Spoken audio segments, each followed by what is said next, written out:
Bismillahirrahmanirrahim. Assalamualaikum warahmatullahi wabarakatuh. Selamat pagi untuk Bapak Guru dan Ibu Guru hebat, dimana pada kesempatan ini saya, Tatang Esendra Suara, akan menyampaikan koneksi antar materi dari modul 1.1, modul 1.2, dan modul 1.3, dan yang terakhir kita modul 1.4. Oke, untuk Bapak dan Ibu Guru hebat, kita sedikit mereplay ke belakang bahwasanya kita sudah mempelajari di modul 1.1 itu tentang filosofi pendidikan menurut Ki Hajar Dewantara. Kita sudah mempelajari tentang pendidikan anak yang relevan, dan juga kita sudah mempelajari tentang pendidikan kodrat alam dan juga kodrat zaman. Selanjutnya di modul 1.1 pun kita sudah mempelajari tentang pendidikan yang menghambakan kepada anak. Sesudah kemarin kita mempelajari modul 1.1 tentang filosofi pendidikan menurut Ki Hajar Dewantara, kita masuk ke modul materi 1.2 yang menerangkan tentang cara kerja otak dan juga 5 kebutuhan dasar manusia dan juga tahap tumbuh kembangnya anak, manusia merdeka, dan juga mewujudkan profil pelajar Pancasila. Di samping itu pula di modul 1.2 kita sudah mempelajari tentang nilai-nilai dari guru penggerak itu sendiri, dan juga sudah mempelajari tentang berpikir strategi dan menguatkan lingkaran pengaruh, dan juga kita sudah mempelajari tentang diagram identitas daripada gunung es sebagai perumpamaan, dan juga kita sudah mempelajari peran daripada guru penggerak. Oke, next, selanjutnya sesudahnya kita mempelajari modul 1.1, 1.2, kita bisa mengambil kesimpulan, terutama calon guru penggerak sudah memahami tentang filosofi pendidikan menurut Ki Hajar Dewantara dan juga pendidikan yang relevan sesuai dengan kodrat alam dan juga kodrat zamannya, dan juga kita sudah memahami tentang pendidikan yang menghambakan kepada anak, dan juga kita sudah mengetahui nilai dan peran daripada guru penggerak tersebut. Sehingga untuk mencapai semuanya itu, kita sebagai guru penggerak dibahas di modul 1.3, yaitu mesti memiliki visi daripada guru penggerak tersebut untuk melakukan suatu perubahan. Oke, next, selanjutnya kita mencoba untuk mereplay kembali sebelum membahas modul 1.4. Di modul 1.3 kita sudah sama-sama mempelajari tentang memimpin perubahan positif, berpikir strategi. Selanjutnya kita sudah mempelajari tentang memimpin perubahan positif, inquiry apresiatif sebagai paradigma. Dan juga kita sudah mempelajari tentang mengelola perubahan positif, inquiry apresiatif sebagai pendekatan manajemen perubahan dengan tahapan Bagja. Dan Bagja itu sudah dipelajari sebelumnya, apa itu tahapannya.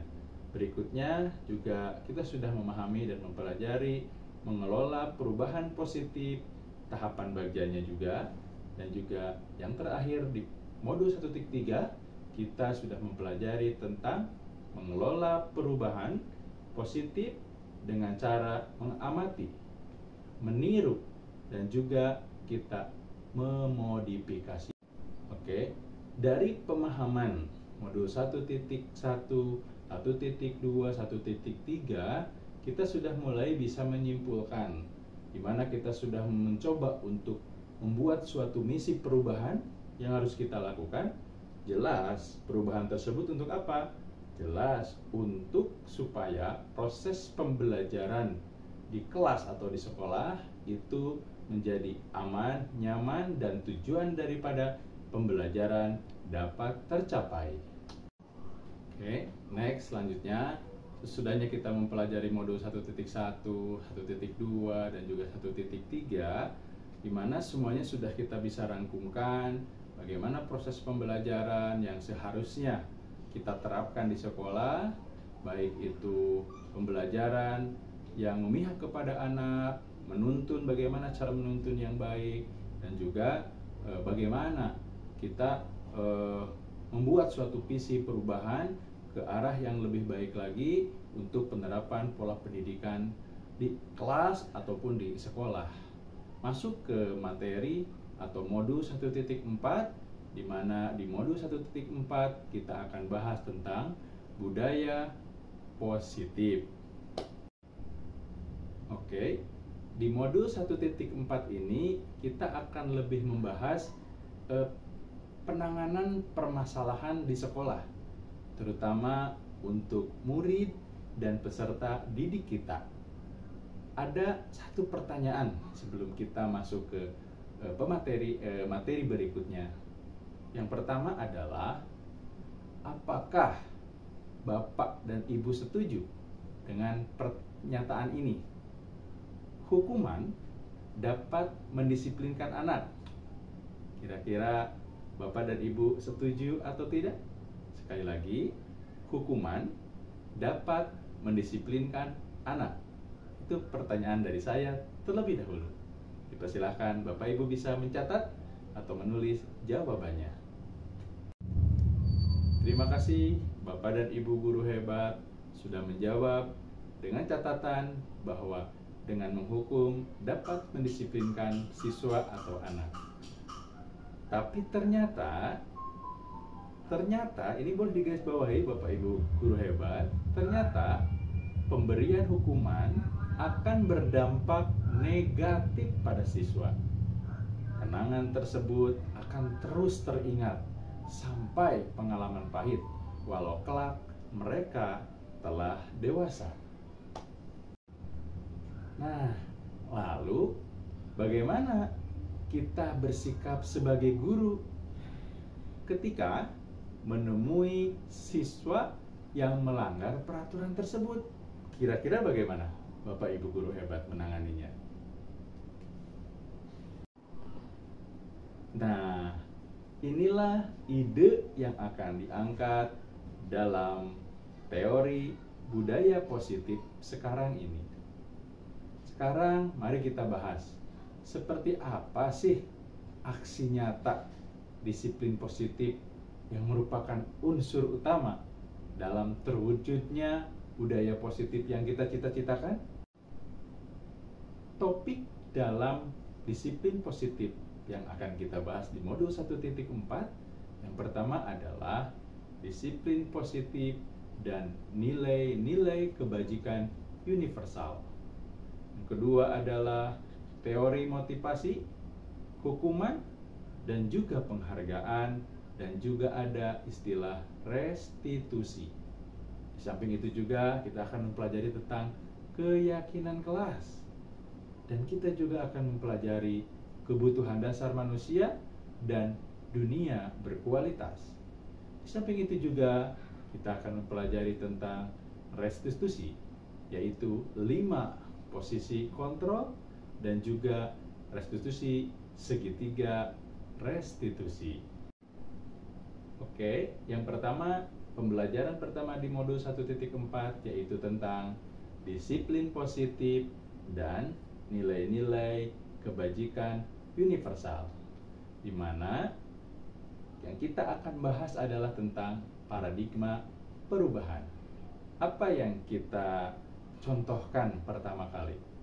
Ada 2 anak yang sama-sama kedua-duanya mencoba untuk memegang suatu benda yang sangat berharga. Si A dan si B juga sama. Si B juga sama memegang, mengepal suatu benda yang sangat berharga.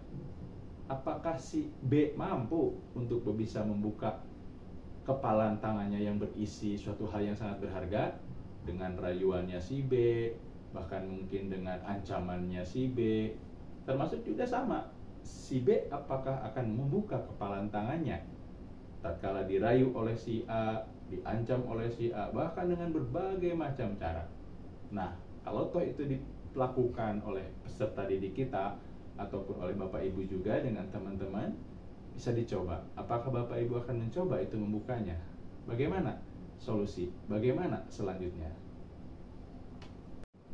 Oke, dari tadi kita mencontohkan kepalan tangan, apa yang terjadi Bapak Ibu? Baik sama peserta didik kita atau juga sama teman-teman kita yang sama teman sejawat. Apakah ada yang buka atau tidak? Jadi kesimpulannya, membuka ataupun tidak kepalan tangan sehubungan dengan di dalamnya ada hal yang terpenting, itu tergantung dari diri kitanya sendiri. Apakah mau memberikan atau mungkin tidak. Tatkala membuka pun pasti ada penuh dengan alasan. Seperti itu mungkin logikanya. Next, selanjutnya dari kita contohkan tadi muncul perubahan paradigma teori kontrol atau ilusi kontrol. Ilusi guru mengontrol murid, ilusi bahwa kritik dan membuat orang merasa bersalah dapat menguatkan karakter. Ilusi bahwa semua penguatan positif, efektif, dan bermanfaat. Ilusi bahwa orang dewasa memiliki hak untuk memaksa. Selanjutnya, di sini muncul perubahan paradigma stimulus respon, yaitu teori kontrol. Nah, dari simulasi genggaman tangan tadi, siapa sih sesungguhnya yang memiliki kontrol? Di sini muncul stimulus respon dan juga teori kontrol. Kalau di stimulus respon kita mencoba mengubah agar berpandangan sama dengan kita, tapi untuk di teori kontrol berbeda. Kita berusaha memahami pandangan orang lain tentang dunia. Kalau di stimulus respon ya, perilaku buruk dilihat sebagai suatu kesalahan, tapi di teori kontrol semua perilaku memiliki tujuan. Nah, itu sangat nampak sekali perbedaannya. Dari stimulus respon orang lain bisa mengontrol saya, tapi di teori kontrol tidak seperti itu. Bagaimana? Hanya Anda yang bisa mengontrol diri Anda sendiri. Dari stimulus respon, saya bisa mengontrol orang lain, tapi beda dengan teori kontrol. Di mana teori kontrol, Anda tidak bisa mengontrol orang lain. Dari stimulus respon, pemaksaan ada pada saat tujuan gagal. Tapi di teori kontrol, kolaborasi dan konsensus menciptakan pilihan yang terbaru. Stimulus respon, modal berpikirnya menang atau kalah. Berbeda dengan teori kontrol. Kalau teori kontrol, model berpikirnya adalah menang, dan menang. Oke, selanjutnya kita akan mencoba membahas tentang disiplin positif. Teori kontrol atau teori pilihan menurut Dr. William Glasser, di mana Anda tidak bisa mengontrol orang lain, hanya Anda yang bisa mengontrol diri Anda sendiri. Di sini akan muncul makna tentang disiplin. Apakah makna tentang disiplin itu? Makna tentang disiplin menurut teori kontrol Dr. William Glasser adalah belajar mengontrol diri dengan menggali potensi kita agar tercapai tujuan yang mulia. Tujuan apakah itu? Yaitu sesuatu yang menjadi seseorang yang kita inginkan berdasarkan nilai-nilai yang dihargai. Next, selanjutnya teori kontrol atau teori pilihan menurut Dr. William Glasser, di mana semua perilaku memiliki tujuan. Di mana di sini akan muncul teori tentang motivasi. Motivasi untuk menghindari hukuman, motivasi untuk mendapatkan imbalan, motivasi untuk menghargai diri sendiri. Nah, untuk yang menghargai diri sendiri itu muncul tentang nilai-nilai kebajikan universal dan juga keyakinan kelas.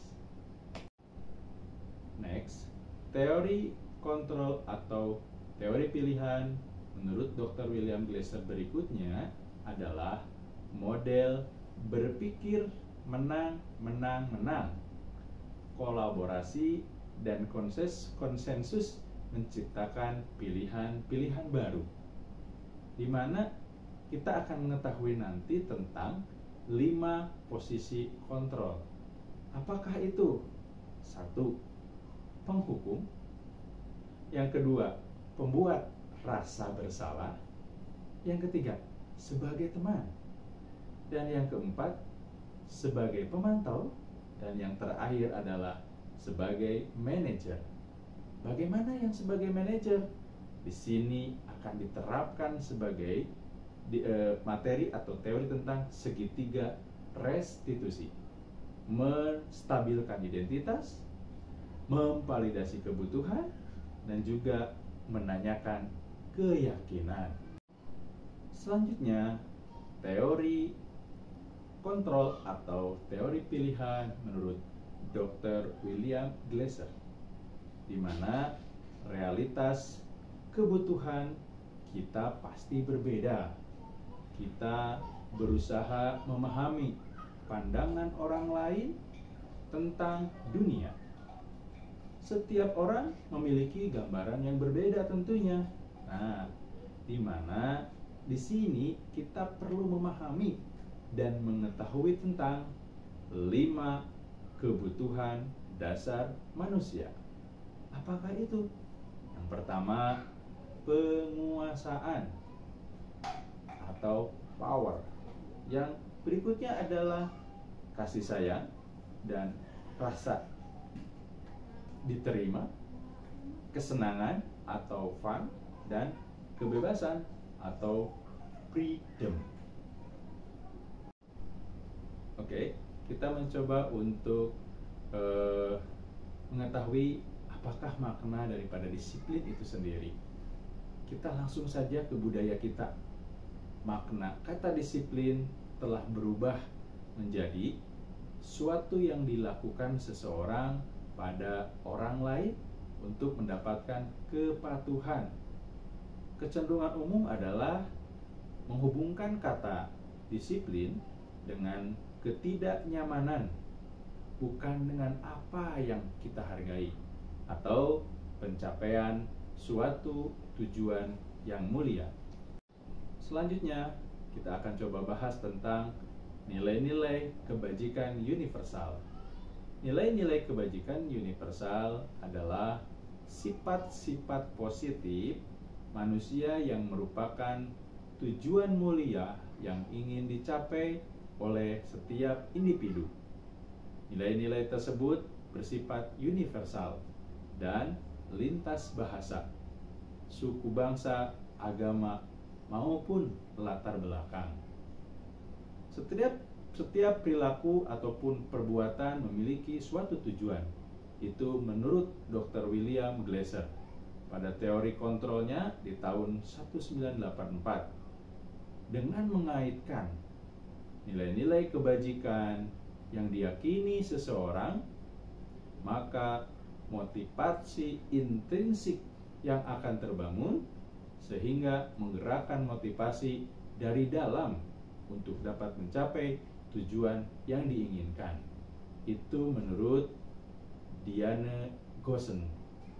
Nilai-nilai kebajikan yang ingin dicapai oleh setiap anak Indonesia yang kita kenal dengan profil pelajar Pancasila.